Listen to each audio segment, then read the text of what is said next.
no resolvió el gobierno, la seguridad.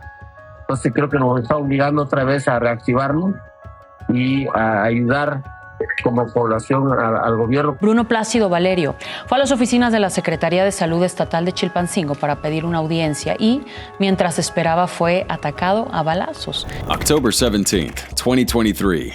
Bruno Plácido, the founder of a vigilante group fighting against the deadly Guerreros Unidos and Los Rojos drug cartels, stepped out into the streets of Guerrero.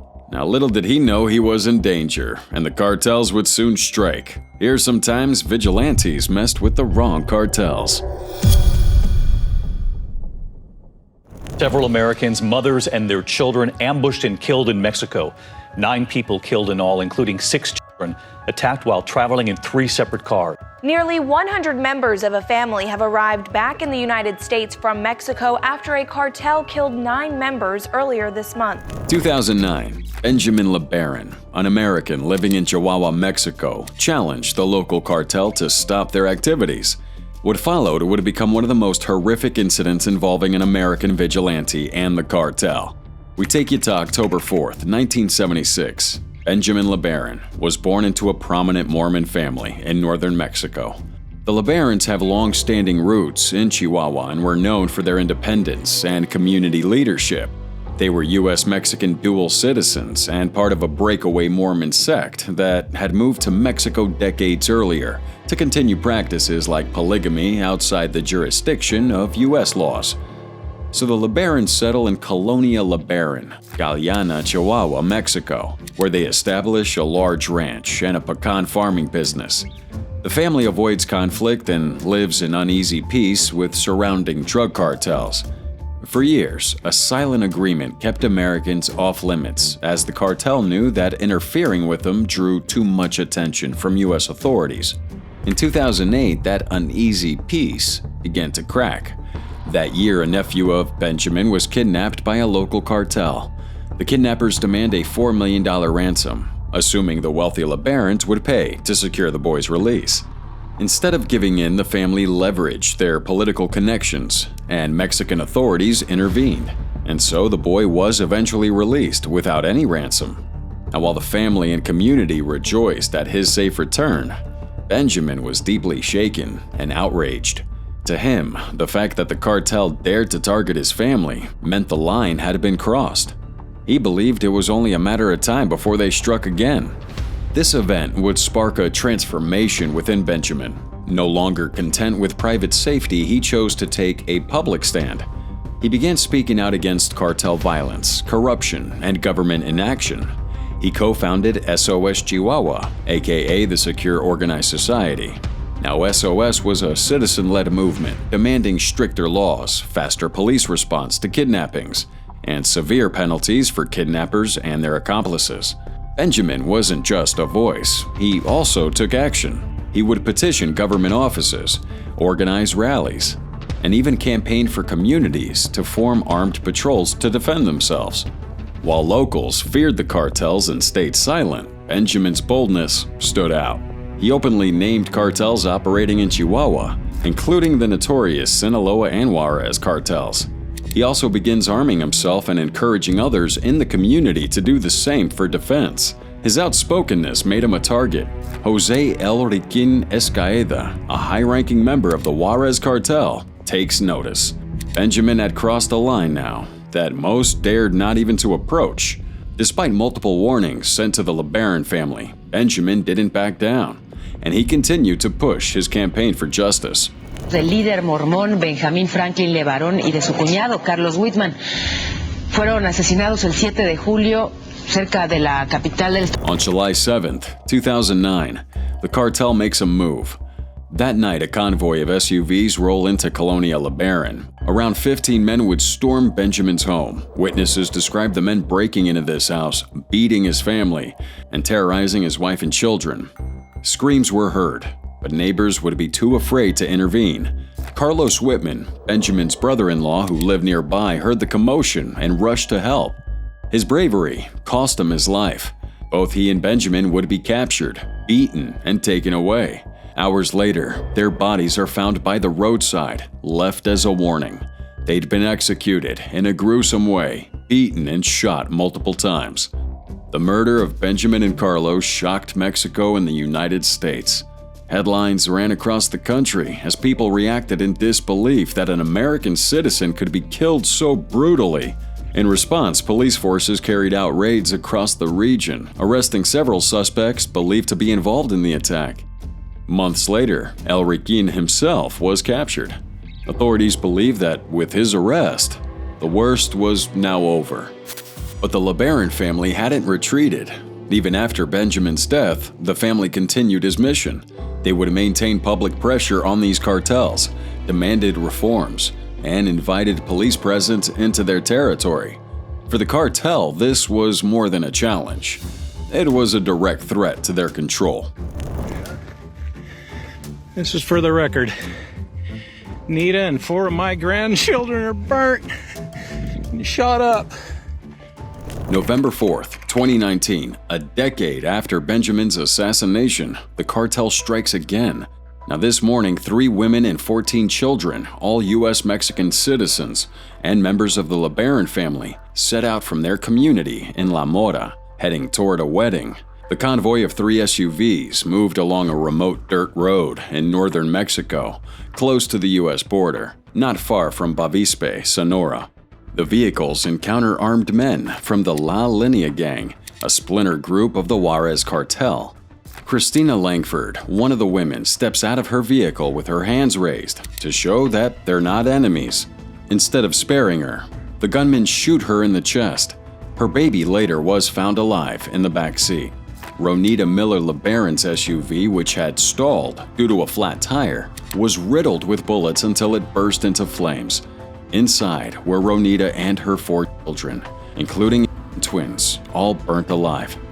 The other 2 vehicles were also not lucky. Donna Langford and 2 of her children were killed. But somehow 8 children survived this attack.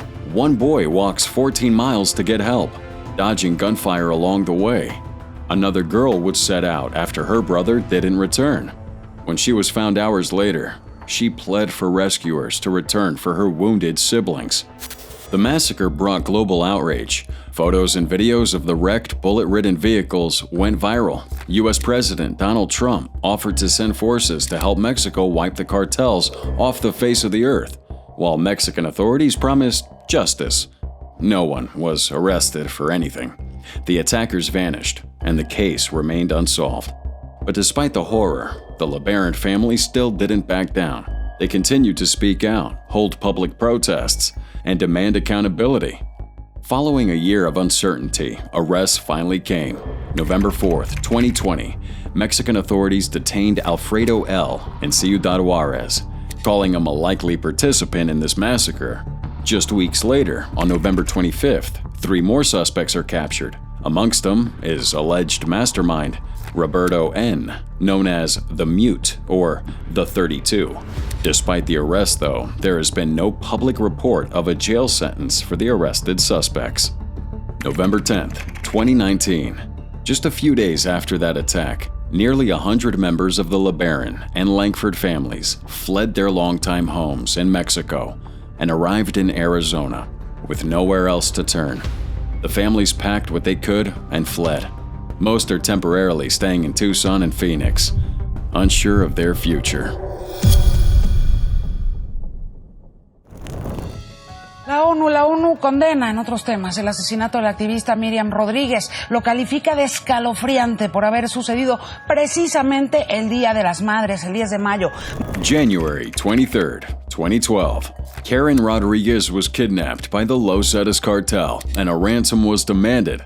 Although the cartel's demands were met, Karen was never released, prompting her mother to go all out in getting justice for her daughter.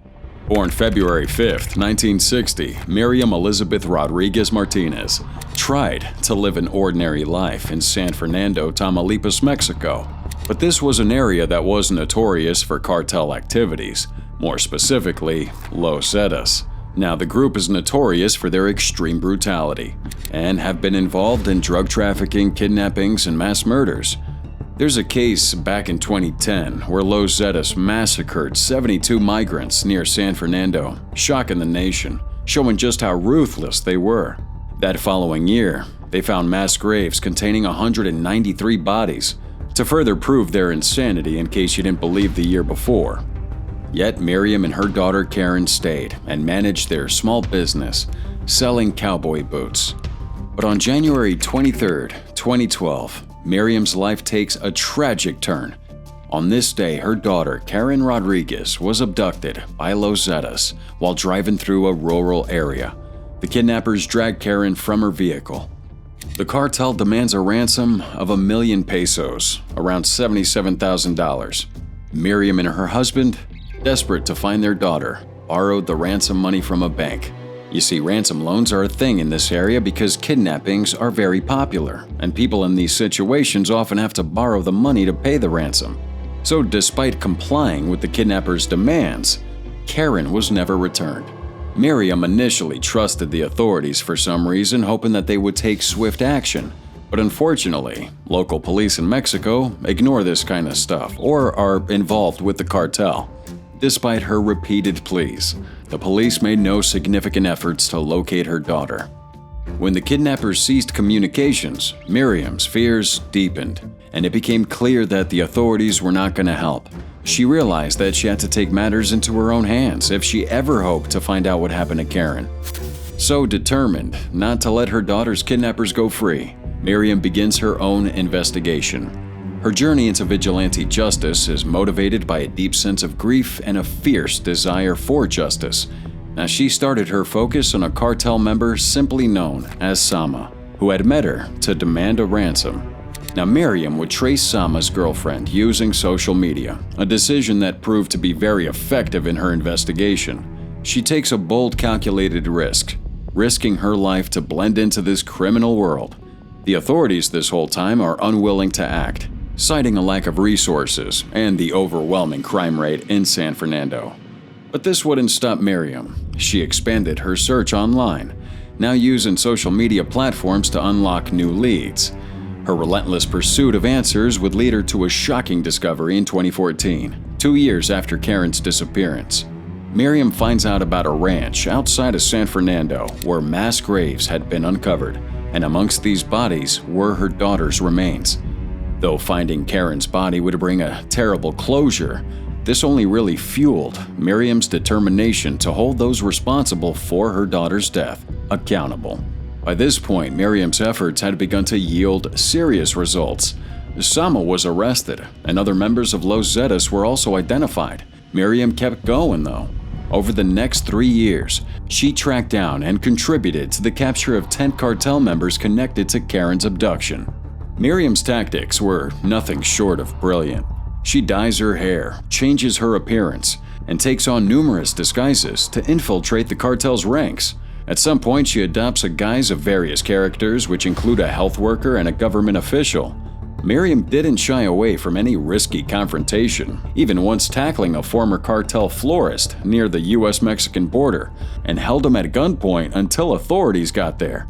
So due to her successful investigation and drive for justice, Miriam would become a prominent figure amongst families of the disappeared. They would start this Colectivo de Desaparecidos, known as the Vanished Collective, which would be a group of 600 families who are all searching for their loved ones. And as a prominent activist, Miriam's efforts in the fight for justice and against cartel violence gained national attention. Her courage and determination made her a symbol of hope for many. However, this kind of activism comes at a high cost. And as she continued exposing cartel members and their crimes, she became an even bigger target. In 2016, several cartel members had escaped from prison, many of them wanting to get their revenge on Miriam. But despite requesting armed police protection, her calls for help are ignored. En Tamaulipas fue asesinada la representante del colectivo desaparecido de San Fernando, Tamaulipas. Se trata de la activista Miriam Rodríguez Martínez. Sadly, on May 10th, 2017, as Mexico celebrates Mother's Day, Miriam's worst fears were realized. In front of her house, she is shot 12 times by gunmen and would die on the way to the hospital. Her death was a tragic consequence of the relentless fight she had waged against the cartels. In the months leading up to her assassination, Miriam had taken numerous precautions. such as changing her residence, installing security cameras, and even adding bulletproof windows to her house. But despite all that effort, the cartels eventually caught up with her, because that's what they do. And in response to her murder, protesters gathered that same day, demanding that both the Mexican and U.S. governments take action to protect human rights defenders. Hipólito Mora, he was one of the founders of the self-defense movement. He was killed alongside his bodyguards yesterday. 2014, the deadly Knights Templar cartel shoots a young man dead in a shootout. Now, they had made a big mistake, because this young man's father made the cartel regret touching his blood. Hipólito Mora Chavez was born on July 26, 1955, in La Aduana, a small town near the western Mexican state of Michoacán. He lived a quiet life for many years as a lime farmer. Known for his friendly nature and calm demeanor, Mora was respected by his neighbors and loved by the community. But beneath his peaceful exterior would be a fierce defender of justice. A violence would spread across Michoacán, and Mora's character and leadership began to shine differently. Even before trouble came, he already knew he was a man that wouldn't let fear rule his house. Michoacán had become one of the most dangerous regions in Mexico. In the early 2000s, it fell under the grip of La Familia Michoacana, a brutal cartel that was masking violence with religion. By 2011, this cartel fractured, and from its remains would rise the Knights Templar cartel. Now, this new group promised to protect locals, but quickly turned to kidnapping, extortion, and murder.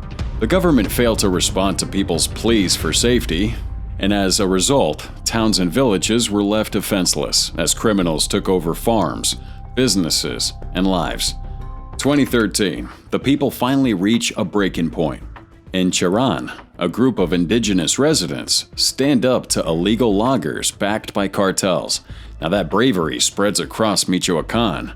We had farmers, ranchers, shopkeepers, and others starting to form these armed self-defense groups called autodefensas. And among the first to act was Hipólito Mora. He takes up arms to protect La Aduana and soon becomes a leading figure in the growing resistance. Now, despite having no military training, Mora knew his town and its people. That gave him the advantage, and he turned farmers into fighters and would build a militia that made history. However, protecting La Aduana came with some issues with the law. March 2014, Hipólito Mora was arrested by state authorities in Michoacán shortly after witnesses linked him and his armed civilian group to a double homicide in the town of Buenavista, Tomatlán. Prosecutors claimed that Mora and his men were directly involved in the murder of Rafael Sanchez Moreno and Jose Luis Torres Castañeda. The charred bodies of both victims were discovered some days before. Now, according to investigators, the two men had recently returned to the area after a period in hiding and had been seeking help from a rival vigilante leader, Luis Torres Simón, known as El Americano. In addition to that, though, sources say that the tensions had escalated after Mora's niece ended a relationship with Torres Castañeda, prompting Mora to reportedly expel Torres' mother from La Aduana, a move that may have reignited long-standing local grudges. So as a result, authorities believe the murders may have been revenge-driven or fueled by both personal rivalry and power struggle between these vigilante factions. Now, despite speculations, the state prosecutor only arrested Mora on suspicion of co-participation in the killings, meaning he may have not committed the acts himself but allegedly helped plan or enable them. Now, due to a lack of evidence, Mora was soon released, and a few months later, he suffered another devastating blow. December 2014, Mora's son, Manuel, was killed during a gun battle in a confrontation between the Fuerza Rural Self-Defense Group and the Knights Templar cartel. 11 people died in total. That tragedy changed everything for Mora. He vowed to not let his child's death be in vain. His fight would grow more intense, more personal, and he became more determined to rid Michoacán of cartel terror. Now he's not just fighting for his town anymore, he's fighting for his son's memory. The vigilante movement spread like wildfire. Ordinary people with hunting rifles and makeshift gear fought back, and they won. Cartels were pushed out of towns. It was something the government had failed to do forever. Embarrassed and pressured, the government had no choice but to recognize these groups now. 2014, the Mexican government formally legalized the self-defense units and brought them into the Rural Defense Corps. With this new status came better weapons, including military-grade rifles. Vigilantes can now match the cartel's firepower. But success does come with consequences sometimes. Cartels, especially the Knights Templar, didn't really like Mora. This guy is doing what many thought were impossible, and his name is becoming well known across the country, even with the government. He was both feared and respected, but this fame made him a target, and these cartels wanted him gone. Years passed, and though some areas have become safer, Michoacán had never truly found peace. New criminal groups would rise, like Carteles Unidos and Jalisco New Generation Cartel. Many vigilante groups were infiltrated by the same criminals they once fought. However, Mora remained one of the few who never accepted bribes, never stepped aside, and never left La Aduana. He would speak openly about the worsening violence. In fact, despite their efforts, by 2022, he warned that the situation was even worse than in 2013. Sadly, on June 29, 2023, Hipólito Mora's life came to a tragic end. In the morning, as he was driving through his hometown, he's ambushed. The cartel had been tracking him, and they waited for the right moment and struck with deadly force. They cut off his SUV and the pickup truck carrying his bodyguards, and then opened fire. The sound of gunshots rang throughout La Aduana as high-caliber rounds tore through vehicles. Witnesses say a machine gun and sniper rifle were also used. Attackers fired from 3 sides, leaving no escape. After the gunfire stopped, they set Mora's vehicle on fire, making sure no one survived. Mora and 3 of his bodyguards are killed in this attack. News of his death spreads fast. His funeral's held 2 days later on July 1st, 2023. Hundreds come to pay their respects. State police now stands outside the cemetery offering security that hadn't really been given when Mora was alive. Inside, mourners wept as a casket was lowered into the ground. On top of it lay his hat, the one he wore during his years as defender of the people. Mora's death marked the end of an era. Not just a man with a weapon, but a symbol of resistance. His decision to fight back did come at a great cost, but that courage showed the people of Michoacán that, hey, they weren't powerless. However, his murder also showed the continuing danger that the cartels do pose. The government still hasn't found a real solution, and the violence carries on. In the words of a local priest, the cartels will always try to crush anything that stands in their way. Many now fear the days of civilian self-defense are over. The movement Mora helped create may have ended with him, but still his legacy lives on in the hearts of those who remember what one man did when everyone else was too afraid. December 20th, 2023, authorities in Michoacán arrested Brian Quintero Equiwa, a suspected member of the Viagras crime group in connection with the murder of Hipólito Mora. The arrest takes place at the house of Quintero's mother-in-law. Although officials hadn't officially confirmed the arrest, Mora's brother, Guadalupe, stated Quintero had been apprehended based on a warrant. Authorities had previously offered 100,000 pesos for Quintero. But aside from that, Guadalupe publicly accused the military of working with Viagras and allowing him to carry out the attack.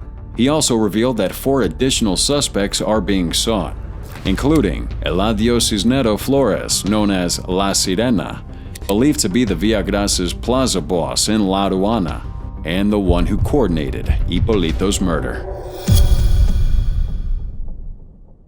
Bruno Plácido Valerio fue a las oficinas de la Secretaría de Salud Estatal de Chilpancingo para pedir una audiencia y, mientras esperaba, fue atacado a balazos.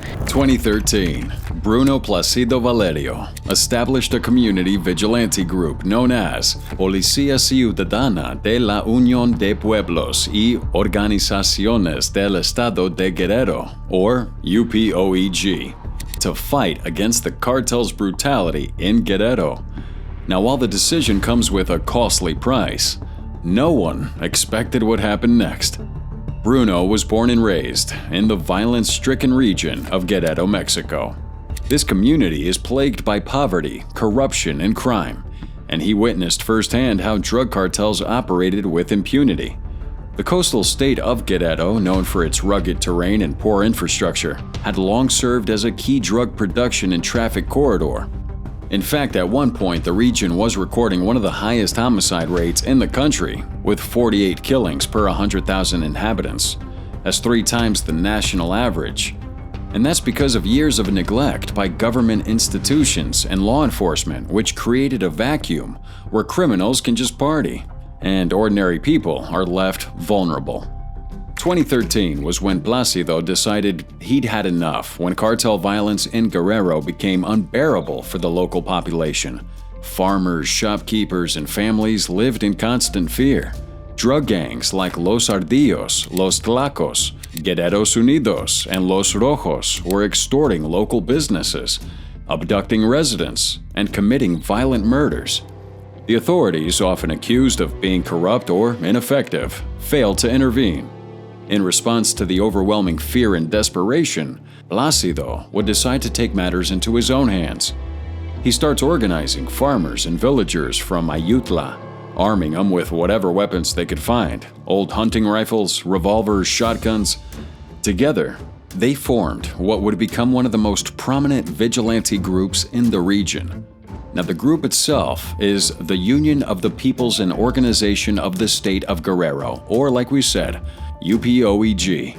Initially, it was a small movement, but it quickly grew to include thousands of members. They set up roadblocks, detained suspected criminals, and ran improvised jails.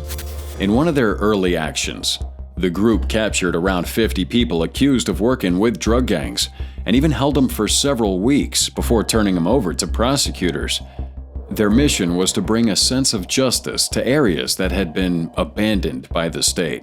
In this interview, Plácido explains the circumstances that led to the rise of the UPOEG. Disolvió el gobierno por la seguridad. Entonces creo que nos está obligando otra vez a reactivarnos y a ayudar como población al gobierno porque esperar. He and his followers didn't claim to be above the law. Instead, they filled a void left by the justice system that had failed its people. Over the years, UPOEG expanded into mountainous areas, inland from Guerrero's coast, confronting cartel groups head-on. Their efforts reduced crime in certain areas, and residents started to feel safer under their watch. Plácido even helped organize demonstrations supporting the rights of indigenous and Afro-Mexican communities, and would even volunteer search efforts for the 43 missing students abducted in Iguala in 2014. But as their presence grew, so did the number of enemies they made. Cartels saw vigilantes like Plácido as a big threat to their operations. The state, too, began to distance itself from these groups. Initially, they received support and tolerance from some local governments, but the national government later criticized their actions. Wonder why? President Andrés Manuel López Obrador stated that creating self-defense groups was a mistake, and that public security should be a responsibility of the wonderful state alone. Now, despite the president's view, his administration did fail to restore any order in Guerrero. By mid-2023, the state had already 800 homicides in just 6 months, making it the most violent period in 4 years. So as that violence went on, what Plácido didn't know was the cartel had him on their watch, and soon they would show him that they're not to be messed with. October 17th, 2023, Bruno Plácido was shot to death outside the Health Ministry building in Chilpancingo, the capital of Guerrero. His death marked the end of one of the last remaining original leaders of Mexico's early 2010s vigilante movements. Again, no suspects or motives were officially named. The area where he died had long been a battleground for rival drug gangs. Now, in July of that same year, hundreds of people connected to the Los Ardillos cartel took to the streets, demanding the release of 2 detained leaders. They blocked major roads and even kidnapped 13 law enforcement and government officials, holding them hostage for 24 hours. And the death of Placido would be shocking, but it wasn't unexpected, as his murder came just a few months after the death of Hipólito Mora. Together, those two deaths represent the collapse of the original vigilante movement that once promised to take justice into its own hands. Now, as for justice in Placido's case, like we said, no arrests had been made by the end of 2023. The silence from authorities was proof of the fear that still gripped the nation. And as a result, Guerrero remains one of the most dangerous states in the country, and the government can't really figure out what to do. Now, while community police forces recognized by law still operate in the area, these groups are poorly armed and focus mostly on petty crimes. They lack any kind of strength and firepower to challenge real cartels, leaving many communities once again exposed to cartel violence.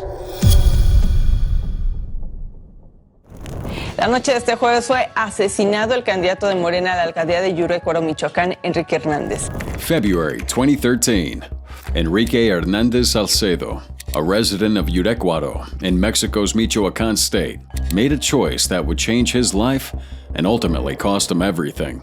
Faced with growing threats from the Knights Templar, who demands protection money from him and his neighbors, Hernandez tries to seek help from local authorities.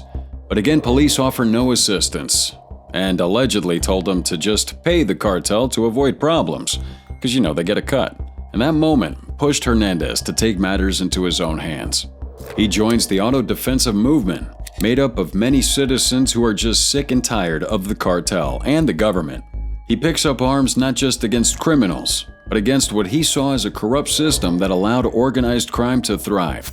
Enrique Hernandez hadn't always been known for politics or activism. He was born and raised in Yurecuaro, a small town where daily life had become dominated by fear. The Knights Templar were extorting, kidnapping, executing, and maintaining a powerful grip on the region. But like many others, Hernandez had no background in law enforcement or military tactics. But as the cartel's threat increased, so did the support for vigilante groups. The groups quickly gained in popularity, forcing cartel members out from various towns. And Hernandez becomes a leader within his own movement, organizing local men to patrol neighborhoods and fight back against those dirty cartels. But like the others, his rise as a vigilante would come with serious consequences. In March 2013, only weeks after taking up arms, Hernandez and 19 of his men were arrested and charged with the murder of Gustavo Garibay, the mayor of Tanhuato. Authorities accuse Hernandez of ordering the assassination because Garibay opposed the vigilante movement in his town. Despite the accusation, though, Hernandez denied the charges, claiming that he was framed. He said officials tortured him in prison to force a confession and maintained his innocence. However, after 3 months in a max security prison, a judge releases him, citing lack of evidence. Though free, his reputation now has been damaged and his list of enemies have grown. Still, he continues to lead self-defense efforts and remains a loud critic of both cartels and corrupt government forces. So he decides to run for mayor of Yurecuaro in 2015, as it was seen by many as a natural next step. Backed by the leftist Morena party, Hernandez promised to fight crime and rebuild the town. But those bold moves into politics drew even more attention from powerful enemies. May 14, 2015, during a campaign event in Yurecuaro, Hernandez stands before a crowd to give a speech. A car drives by and gunmen open fire with assault rifles. Hernandez is killed instantly. 3 others are wounded, 2 of them identified as Alicia Torres Vargas and Gustavo Javier Martinez. One victim would remain in critical condition at the local hospital. Now, this shocked Michoacán, and the authorities would launch their investigation. A few days after the incident, 3 police officers from the town were actually arrested in connection to the murder. The municipal police chief, his deputy, and another officer were accused of helping the killers. According to the state attorney general, the officer had accepted bribes from drug traffickers in a nearby town who were in a land dispute with Hernandez. They also reportedly transported the gunmen into Yurecuaro on the day of the assassination. The 2 cartel figures, Adrian Alonso Guerrero Covarrubias and Heraclio Guerrero Martinez, were also seen as the masterminds behind the killing. These two men are linked to the 2014 murder of Gustavo Garibay, the same mayor whose death had once been blamed on Hernandez. So the killing of Hernandez wouldn't be an isolated incident. It exposed a deep network of corruption and cartel influence that would extend throughout the local government and right into law enforcement. In fact, the arrest of those officers further solidified this perspective. This is because federal officials had initially supported the vigilantes, but as this movement grew, so did the reports of criminal behavior. Some vigilantes were accused of theft, extortion, and even working with rival cartels from Jalisco. As a result, more than 50 self-defense members were arrested within weeks, signaling a change in how the government viewed them. While reports claimed that officials feared the groups, once formed to fight cartels, were now becoming cartels themselves. People from the community suspect that it was a plot to take away any kind of self-defense movement.